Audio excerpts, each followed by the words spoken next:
Assalamualaikum warahmatullahi wabarakatuh. Salam sejahtera untuk kita semua. Saudara-saudara peserta pelatihan dasar calon pegawai negeri sipil dimanapun Anda berada. Saudara-saudara, kali ini berjumpa dengan saya Suhartono, Widya Suara BPSDM Provinsi Kalimantan Selatan. Saudara-saudara, mudah-mudahan saat ini Anda semua dalam keadaan sehat dan tetap semangat. Saudara-saudara semua, di dalam pembelajaran jarak jauh kali ini, pada agenda 1, saudara-saudara, kita akan membahas mata pelatihan wawasan kebangsaan, isu-isu kontemporer, dan kesiapsiagaan bela negara. Saudara-saudara, kita bahas dulu wawasan kebangsaan. Oke, saudara-saudara, kita santai aja. Mudah-mudahan saudara-saudara saat ini semuanya dalam keadaan sehat, segar, dan tetap bersemangat. Saudara-saudara,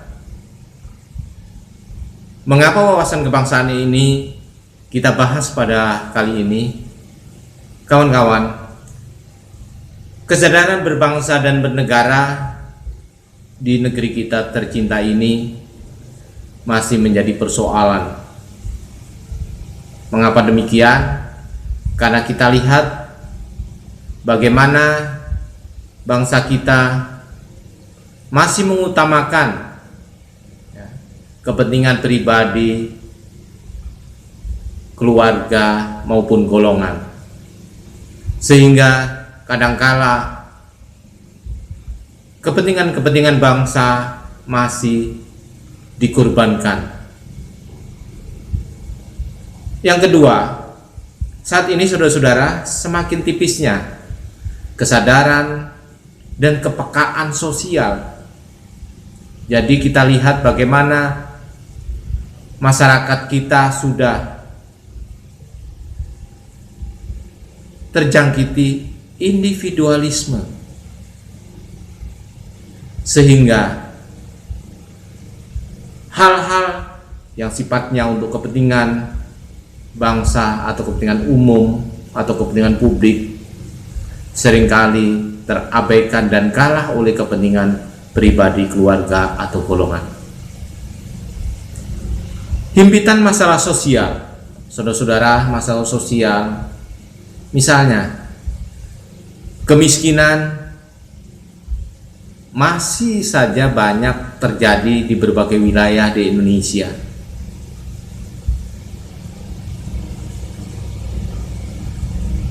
Masalah ekonomi, misalnya masalah kesejahteraan, itu juga menjadi persoalan, sehingga kita tahu saudara-saudara bahwa apabila ada bantuan tunai langsung atau bantuan sosial langsung, bagaimana pemandangan yang kita lihat luar biasa.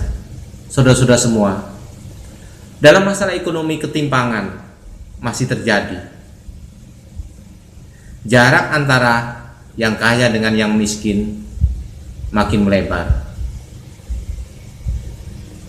Ketimpangan pembangunan masih terjadi kesenjangan, yaitu meskipun pertumbuhan tinggi tetapi masih belum merata di seluruh wilayah tanah air, termasuk di wilayah kita di Provinsi Kalimantan Selatan. Masih kita jumpai,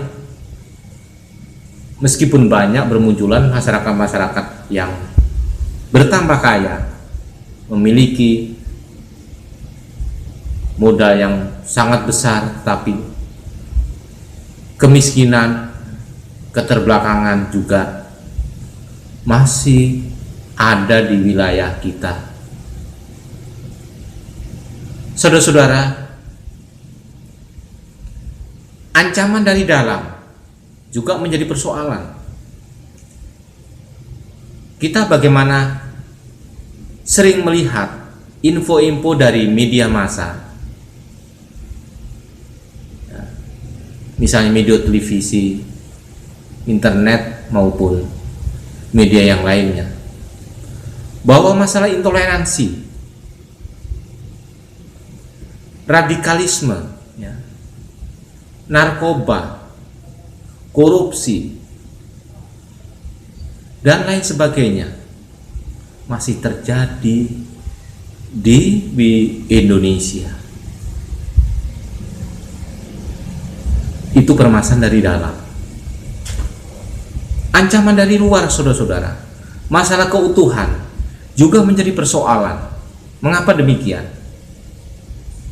Sampai detik ini negeri kita masih dirongrong pemberontakan, yaitu upaya-upaya makar atau memisahkan diri dari Negara Kesatuan Republik Indonesia. Dan ini akan berbahaya bagi keutuhan negara kita apabila kita abaikan begitu saja. Yang dikhawatirkan adalah bahwa separatisme ini nanti apabila kita biarkan begitu saja, dia akan meluas ke daerah-daerah yang lain.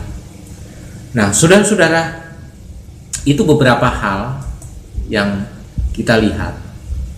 Nah, harapan yang diinginkan dari pertemuan kita ini adalah Anda diharapkan mampu memahami landasan kehidupan berbangsa dan bernegara, nilai-nilai dasar bela negara, penghormatan terhadap lambang-lambang negara, dan ketaatan kepada peraturan perundang-undangan, dan pembinaan kerukunan menjaga persatuan dan kesatuan bangsa.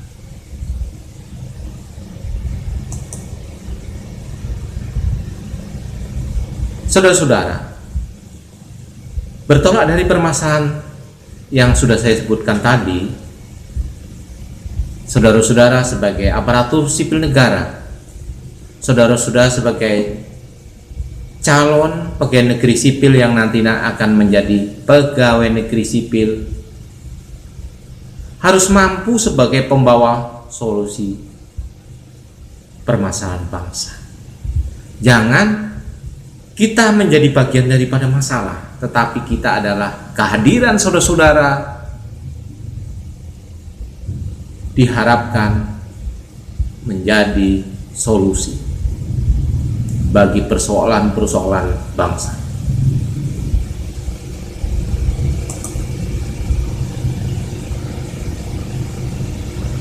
Saudara, apa sih sebenarnya wawasan kebangsaan?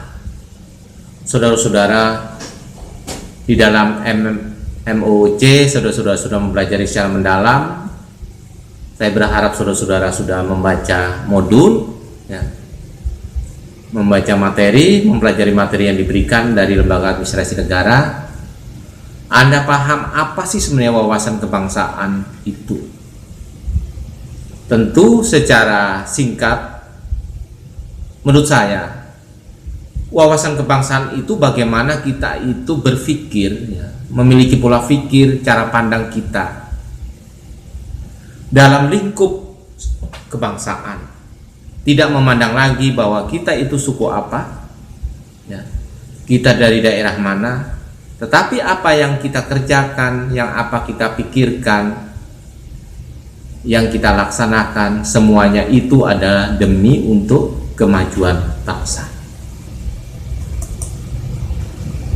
Nah, di samping kita berbicara masalah bangsa, saudara-saudara, kita juga akan memahami apa sih sebenarnya.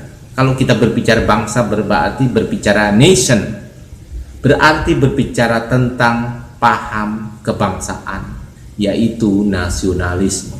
Saudara-saudara, Seorang warga negara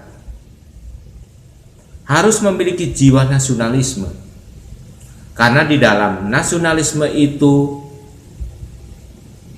tercermin kecintaan kita kepada bangsa kita, kepada negara kita. Oleh karena itu, nasionalisme penting adanya. Saudara-saudara, nasionalisme nanti akan diberikan pada agenda kedua, atau ada mata pelatihan tersendiri, dan saudara-saudara sudah mempelajarinya di dalam modul pada saat Anda mengikuti MOOC. Saya tidak akan terlalu panjang lebar membahas masalah nasionalisme, tetapi adalah bahwa nasionalisme itu adalah suatu paham, ya, suatu pemikiran kita cinta dan selalu mengutamakan bangsa kita sendiri, meskipun kita tidak akan merugikan atau meremehkan bangsa lain. Apa sih sebenarnya, saudara-saudara, tujuan pengembangan membangkitkan jiwa wawasan kebangsaan? Tidak lain adalah untuk membentuk warga negara, untuk membentuk saudara-saudara, untuk sadar bahwa Anda adalah warga negara dari suatu bangsa, negara bangsa yang memiliki hak dan kewajiban.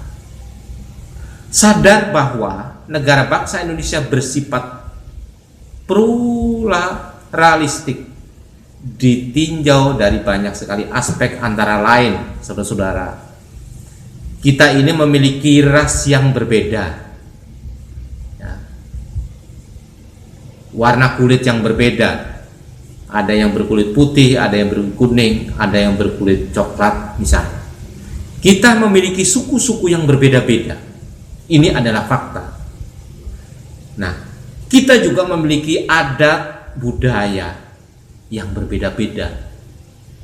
Dan kita semua juga ditakdirkan memiliki agama yang berbeda-beda dan penganut kepercayaan yang berbeda.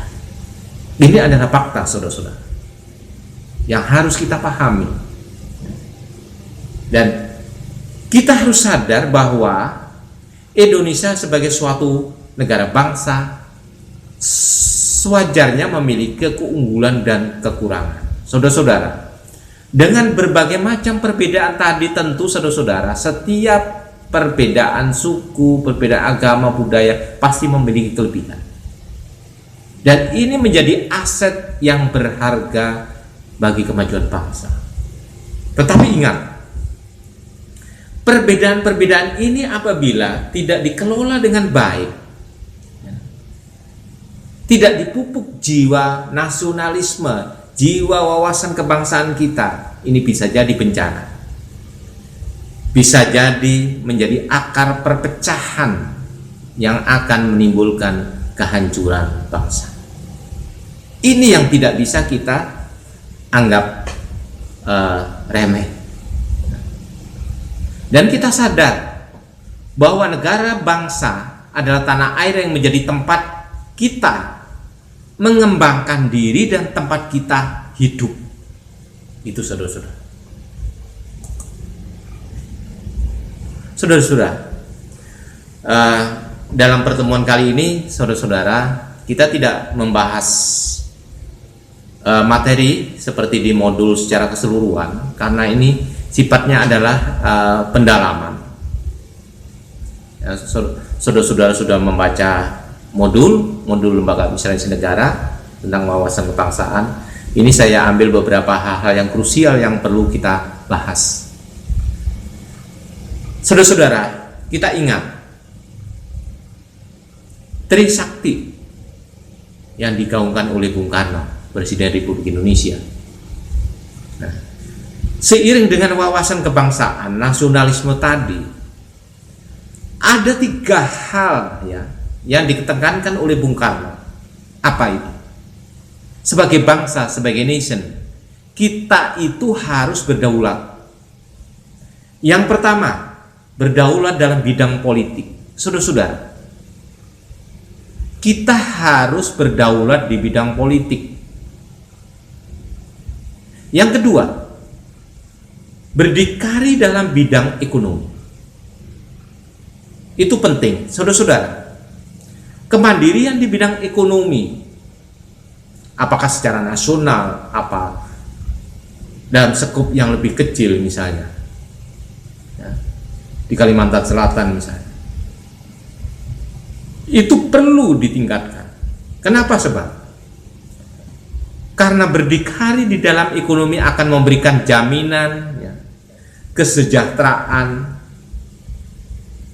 di antara warga-warga kita, saudara-saudara kita, sebangsa dan setanah air, juga di daerah kita. Oleh karena itu, kita harus mampu mendorong terciptanya iklim yang sehat bagi pengembangan usaha ekonomi. Ini yang harus diperhatikan kita sebagai aparatur sipil negara. Nah, kehadiran saudara-saudara itu harus menjadi pendorong pemicu, ya, pendorong atau pemicu, pendukung bagaimana di daerah kita, di wilayah kita, ekonomi itu harus berkembang. Yang ketiga, kata Bung Karno, adalah berkepribadian dalam kebudayaan. Saudara-saudara, kalau kita berbicara mengenai kebudayaan, berarti kita juga berbicara tentang kearifan lokal. Kita ingat, saudara-saudara, ada sebuah konsep kearifan lokal dan keunggulan global. Oke, sains dan teknologi sekarang maju karena itu sebuah keunggulan global. Tetapi kearifan lokal juga memegang peranan yang penting. Oleh karena itu, kita sebagai bangsa Indonesia harus memiliki kepribadian. Ya, kalau kita hidup di Kalimantan misalnya, kita sebagai penduduk Kalimantan Selatan, ya, sebagai warga Kalimantan Selatan, harus mengembangkan budaya kita agar budaya kita dapat sebagai modal, ya, untuk meningkatkan, untuk memajukan bangsa ini. Di bidang misalnya pariwisata, kita lihat bagaimana saudara-saudara kita di Bali. Mereka luar biasa memperkenalkan dan mempopulerkan budayanya. Mereka ada tari-tarian, misalnya tarian pendet dan lain sebagainya. Kita juga punya, ya, kita punya kesenian tersendiri yang bisa kita banggakan. Nah, ini adalah merupakan aset, ya, unggulan yang bisa, ya, mendatangkan kesejahteraan kita dengan menciptakan atau meningkatkan kunjungan wisata. Ini harus kita perhatikan. Oleh karena itu, apa yang disampaikan oleh Bung Karno itu adalah bisa menjadi dasar kita bagaimana kawan-kawan untuk berpikir, untuk berbuat sebagai aparatur sipil negara, agar yang pertama itu negeri kita itu berdaulat dalam bidang politik. Bagaimana politik, ya, melalui pilkada, ya, kalau di desa itu pilkades, pilkada, ya, pilpres, legislatif, itu dapat menghasilkan wakil, ya, atau pemimpin yang betul-betul memiliki kualitas yang baik, sehingga akan membawa kemajuan bangsa. Nah, di bidang ekonomi, Diharapkan berdikari dalam bidang ekonomi itu membawa kemajuan, yaitu meningkatkan yang pertama lapangan kerja, meningkatkan usaha-usaha baru melalui penciptaan iklim yang baik untuk berusaha. Kemudian kita juga mampu mendorong bagaimana daya saing di bidang ekonomi meningkat. Kepribadian dan budaya, saudara-saudara, penting karena kebudayaan itu adalah bagian daripada modal yang kita miliki dalam pembangunan ini. Itu merupakan identitas dan itu juga terkait juga bidang ekonomi. Melalui kebudayaan, saudara-saudara, juga bisa menciptakan lapangan kerja, mendatangkan pendapatan asli daerah, misalnya. Kalau secara nasional mendatangkan devisa.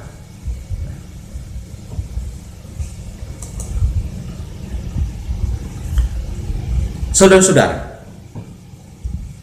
apakah yang saya katakan tadi akan dapat berjalan semudah yang kita bayangkan? Tentu saudara-saudara tidak demikian. Tantangan kita saat ini adalah, saudara-saudara, era sekarang adalah era globalisasi. Globalisasi itu adalah suatu paham bagaimana dunia ini dipandang sebagai satu kesatuan global antara bangsa yang satu dan bangsa yang lain, terutama di bidang ekonomi, kebudayaan, informasi, dan teknologi. Hampir tidak ada batas. Nah, dengan globalisasi ini ada yang namanya di bidang ekonomi free trade, pasar bebas. Nah, yang kedua, yang paling santer adalah penegakan hak asasi manusia, penjaminan hak asasi manusia, sehingga pasal-pasal hak asasi manusia banyak di dalam pasal perubahan UUD 45, banyak sekali pasal-pasalnya membahas masalah hak asasi manusia. Kemudian keterbukaan. Sekarang ini saudara-saudara, tidak ada yang bisa ditutup-tutupi. Informasi akan bergerak dengan hitungan detik. Apa yang saudara lakukan di dalam pelayanan publik itu akan cepat informasinya, apakah itu masyarakat puas atau tidak terhadap apa yang kita layani, itu akan cepat sekali tersampaikan. Nah, ini yang harus kita hati-hati, saudara-saudara. Nah, demokrasi, salah satu efek globalisasi adalah bagaimana demokratisasi ini sudah mewabah, sudah hampir seluruh dunia, meninggalkan cara-cara yang keras, diktator, otoriter, kepada suasana demokrasi. Dan ciri demokrasi adalah di sana masukan atau kritik, berbicara, berserikat, dan berkumpul untuk mengeluarkan pendapat.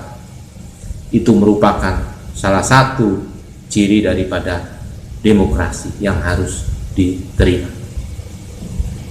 Saudara-saudara, di alam globalisasi ini tentu saudara-saudara